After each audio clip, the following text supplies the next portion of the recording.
Hey guys, welcome to episode 19 of the ForgeServ Let's Play. So today's going to be pretty exciting. So I'm going to get started with a little bit of an aside here. I want to make an Akashic Tome from the Akashic Tome mod by Vazki. And I've got it already made here and filled up with all the different manuals. Not really relevant, but I wanted to do that on camera. So today's project is, as you can see me getting started here, I want to set up a new, better designed Cobbleworks. So now that we've got the new archive set up and ready to go, part of the archives that I had to remove and change was I had to completely remove the Cobbleworks system. So I would like to get that back set up and running again. So I'm going to grab everything that I need. I'm going to warn you, this episode is going to be a little bit long, a little bit jump cutty, and a little bit, I don't know, interesting later on. But it's going to be a very cool system. So once again, it's not going to be a very comprehensive version of a Cobbleworks, but it'll be pretty good in my opinion. We're going to still use the detector method from refined storage to get everything done as far as making sure the machines turn off automatically whenever we get to a certain signal or a certain level of supply.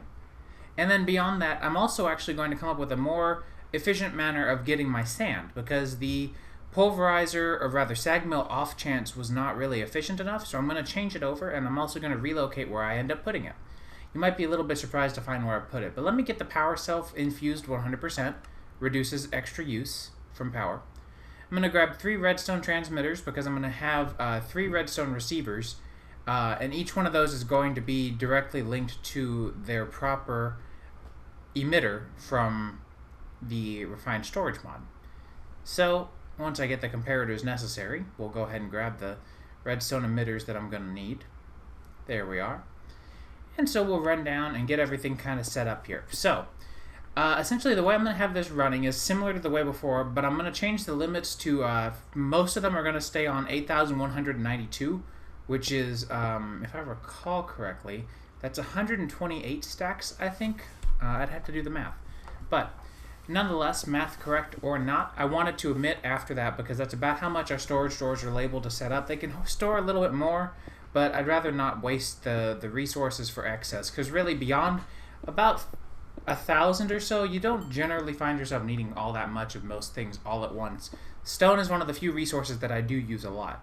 But I want to get a Enderlink chest here set up on its own frequency, not on my usual auto sort frequency, just because it's kind of going to be important to keep this running on its own sort of independent setup.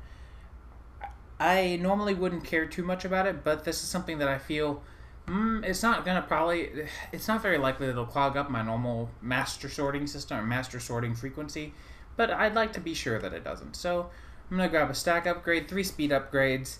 That's the most efficient setup you can do with importers, well, with a single importer. Keep in mind these are ender chests, so you could, if you wanted to, have multiple ender chests with multiple importers, and suddenly your speed becomes ridiculous. But with the ender chest set up for importing, that's step 1 of kind of what's going to be important with this. Once we get this set up, I want to run some wire over to those emitters because they aren't actually set up to do anything yet. Or I'm sorry, not emitters. They're called detectors, I believe. So let's run some wiring over. And now that these 3 are wired up, I'm going to go ahead and get them configured. And like I said, each one is going to have its own custom RF Tools redstone transmitter with its own frequency. So these are going to be on frequencies 3, 4, and 5. And each one of these, once I get them rotated, will have its own singular receiver. And get 4 and 5. So the channels are set on all 3 of the receivers. And so now let me just get everything I need to detect. There we go. Stone, sand, and gravel. And let me get these configured.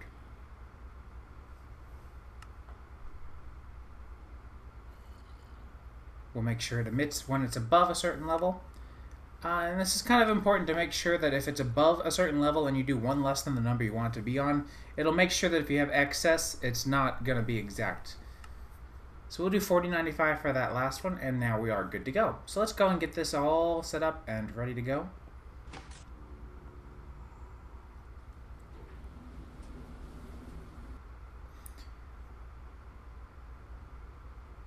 There we go. So I forgot, I need to also get a sag mill, a macerator, and an alloy smelter. So we're going to get the macerator crafted up. I'm over here in the IC2 building now. The macerator is how I am going to craft my entire storage setup for the, or not store setup, but creation of sand. So the macerator's recipe is the same as it always is. I did kind of forget about the fact that I'm going to need some MV or some transformer upgrades. So I'll get those as well. There we go. And so now, at this point, I kind of want to get everything set up with the wiring. So I've got the wiring for the macerator. The reason this is over here is because it's going to need power. And there's no wireless method of transmitting EU, which is part of what makes EU so reasonably balanced. I do, however, have my one power cell, and I'm going to hook up the power cell over to the alloy smelter and sag mill. The sag mill is going to produce gravel with an off chance of sand. The alloy smelter is going to produce my smooth stone, and the macerator is going to produce my sand. Now, in order to turn off the macerator, whenever I reach a certain amount of sand, the only way to do this is by using an EU splitter cable. And the EU splitter cable itself will actually prevent power from going to the macerator when it receives no signal. And when it receives a signal, it will connect them again. I believe. That might be, I might have that the other way around, actually. I don't remember. But, nonetheless, that's going to be my method of turning off this machine, because redstone, or the macerator does not respond to redstone. There may be, I don't remember if there's a redstone upgrade card or not for these, but if there is, that would possibly be an easier solution, but possibly not. So at this point, I'm going to go ahead and get everything set up. With the rest of the video is going to continue to be in mostly a fast forward mode. So I do want to pardon any of the random game sounds that you may hear, or not game sounds necessarily, but just like conversation you hear. I was on TeamSpeak at the time with my friend Marks, who joined the server later in the episode. He had, at the time, just had his wisdom teeth removed, and so he was a little bit loopy and a little bit difficult to understand. So it was fun to play with him, though. I definitely enjoy having him on. He's one of my friends from, I think we've been friends for about 4 years now. Like, we've been friends for a pretty long time. So yeah. So the rest of the setup is actually going to be pretty straightforward, however. We're going to have an extra utilities cobblestone generator. The cobblestone generator itself is going to pump into a storage drawer. And the reason that I always go for storage drawers, I know it seems strange that I use these all the time, is because they're an easy single item buffer. So you make sure you don't get anything else trapped in them. And by having one item in a buffer like that, it's going to be a convenient method of making sure that you get round robin mode enabled, because currently extra utilities doesn't offer anything by the means of round robin, and covering extra utilities pipes is really just quite a big pain in the butt. So it's easier to just use extra utilities to get the cobblestone itself, pump that into a drawer, extract from the drawer using Ender IO conduits with round robin, and that's that. So you can see here, I tried to use a barrel. I decided against the barrel in the long run. The barrels are added by Carset, and they're great as far as like vanilla behaviors, if you expect vanilla behavior. But vanilla behavior is relatively restricted as far as pipe access goes. So I'm going to switch this out with a storage drawer in the end, especially because I already had one handy. So you're going to see that this is going to be much easier. So at this point, we're fortunate enough that IC2 machines are a little bit less picky about which way they have to be extracted, or which sides they have to be extracted and inputted from. So I'm actually able to do both on the same side. I don't have to do anything at all. It used to be they were very specific about being top for the input, sides for the output, and bottom for fuel, I believe. I think I remember that correctly. But, you know, it's not really all that big of a deal. Now here I made a really dumb mistake. I actually, stupidly enough, accidentally wrenched my macerator. So I had to go through and redo a lot of my wiring here. I'm not really sure why I got hurt there either. You can see I checked to double check to see if it was something weird. But still, it's nice that the IC2 machines are less picky, because I'm able to insert the cobblestone into the same side that I extract the sand from. But you can see the sand is working just fine, or the extraction is at least. We don't know if we're getting sand, but I can tell you that you do. You just couldn't see it. It got extracted so quickly. So I'm going to configure all of these sides, and of course everything's going to be input-output on the same exact side. The power is working out so far pretty well, and so at this point there's not really all that much left. It's just a matter of kind of figuring out what needs to be left for covering it up and making sure that we don't have any unnecessary problems later down the road.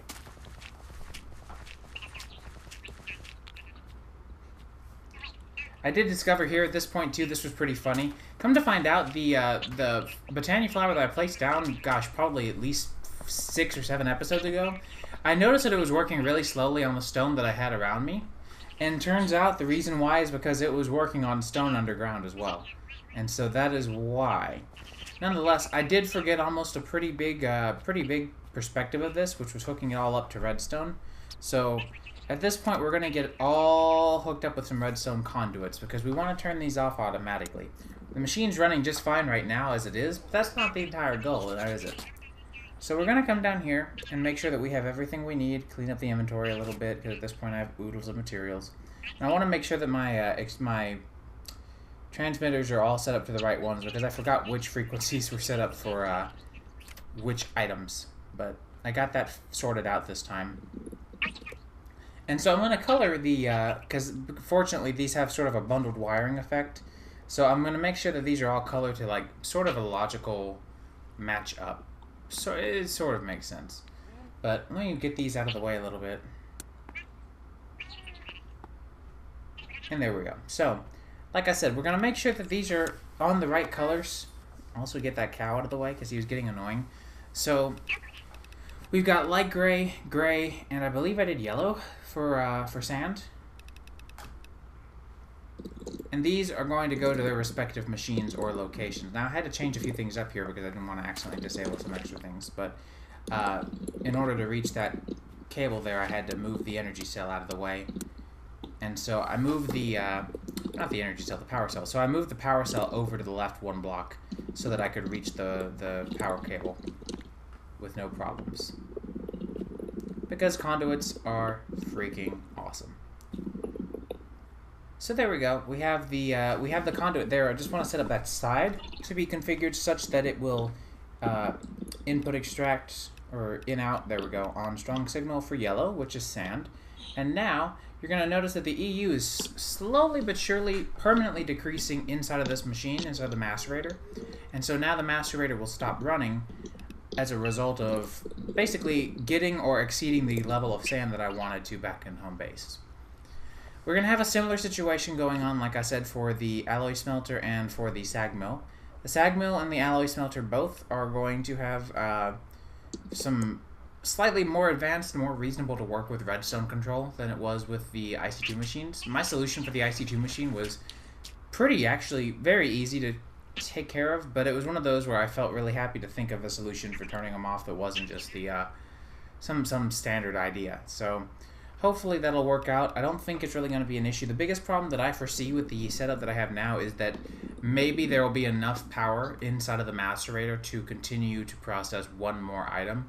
But even if it does, that's just one. It's not going to like overfill any of my items because all of my drawers are set up to be void drawers on renewable resources. So anything that is, let's say it does, for example, run over and continue to make even 3 or 4 extra sand, it doesn't matter. It's not going to overfill my drawer and spill into my main system because, 1, it's a void drawer, and 2, even if it did, my main system is so abundantly massive with, I think, 8 64K disk drives that I don't have to worry about storage. Even now, as of present day, which this video was recorded like 2 weeks ago, unfortunately, I've been pretty busy in real life with school. I hoped that I would be fine with, you know, quitting the job or whatever. That didn't really... It worked out as far as how I hoped, but my extra time from that has been eaten up by an external programming project, because if you don't know, I'm actually in college for a computer science degree. But back to the focus, I'm going to make sure, come to find out, I had a problem with the stone detector. And the reason I had a problem with the stone detector is because it was not matching metadata, so it was detecting the levels for the other variants of stone. But I have since then solved it, as you can see. It was just really, like, incredibly annoying having to figure out why it was working for these two and why it wasn't working for this. So as you see, it says I have plenty of stone, but if I change this, keep it in item mode, but if I stop comparing the damage, it works. I'm not sure why, but it does.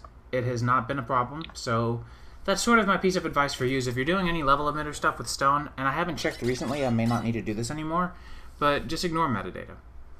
But now that I've got all this stuff set up, it seems like everything is turning off with the redstone automatically, so let me grab basically everything I need in order to make this seem seamless again. Cover up my wiring in the dirt. Grab 3 basalt facades, it looks like. And hopefully that'll be just about the end of it. I think this turned out to be a pretty slick method of getting this to work out pretty well. So hopefully this will be a good permanent solution. Once again, it's not the comprehensive solutions that you see that includes flint and a lot of other things like glass and silicone, but I don't necessarily care. So we're coming up on the end of the episode. Hope you guys enjoyed, and I will see you guys next time. Well, right after I put down the sign at least. Gotta keep it labeled. Alright, see you next time.